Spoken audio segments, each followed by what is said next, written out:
The town where my sister and I grew up lay in the shadow of Mount Tamalpais, not far north of San Francisco. The aging housing development where we lived, on Morning Glory Court, sat just off an exit of Highway 101, 8 miles north of the Golden Gate Bridge.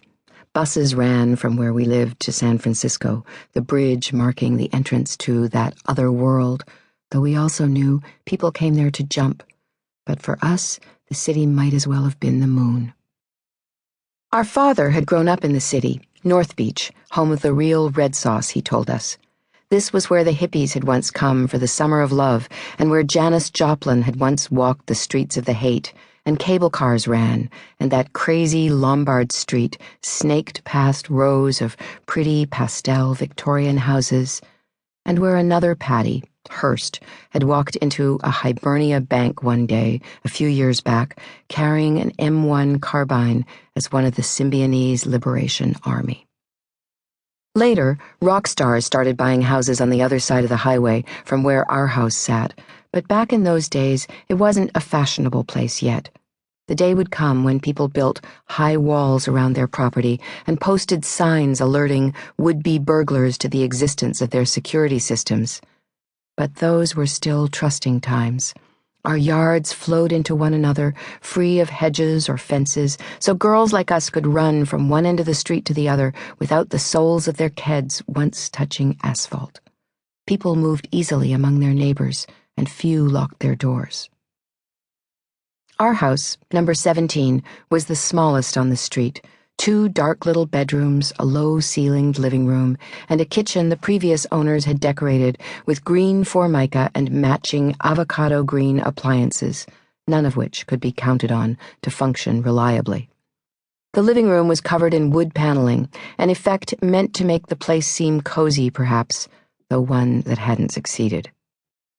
Our parents had bought the house in 1968, when I was 2 years old, shortly after my sister's birth, the best they could manage on a policeman's salary. My mother said Marin County was a good place for raising children, though our father worked in the city at the time, meaning San Francisco. He was a beat cop then, not yet a detective, and knowing him, he would have liked it that his work took him a ways from home over that red bridge he loved. It was probably better that way, for a man like him at least, to be off on his own with the 3 of us tucked away in that little bungalow while he was off saving people. These days, nobody could think of building low-income housing in a spot like the one where our house was situated. The land that made up our development would be reserved for 6,000-square-foot mansions with swimming pools and yards with outdoor kitchens and expensive patio furniture. There would be 3-car garages, and the cars in them would be of European design. But whenever it was, the 1940s probably after the war, that the houses were constructed on Morning Glory Court and the neighboring streets, Bluebell, Honeysuckle, Daffodil, and my favorite, named for a contractor's wife probably, Muriel Lane, a premium had not yet been placed on proximity to open land and views. It was possible back then to have as little money as our family did and still find yourself in a house that backed up on a few thousand acres of open space. So that whole mountain was our playground, mine and my sister's. For the first 5 years of her life, Patty barely spoke, except to me. Not that she couldn't talk, she knew words, she had no speech impediment. She had strong opinions about a lot of things, in fact, not only dogs and basketball, but also, speaking now of her dislikes, foods that were red other than marinara sauce, clothes whose labels rubbed her neck, all dresses. She developed early on a hearty sense of humor, particularly concerning anything to do with body parts or bathroom activities.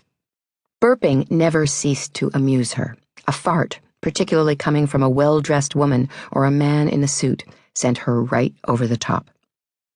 But if someone asked her a question, and this included other children besides me, her kindergarten teacher and our own parents, she said nothing, unless I was there, in which case she'd whisper her response in my ear, leaving it to me to convey to the outside world, the world beyond the unit that consisted of the 2 of us, what her answer might be. Young as I was, I didn't know for a long time that other 5-year-old girls had a lot to say.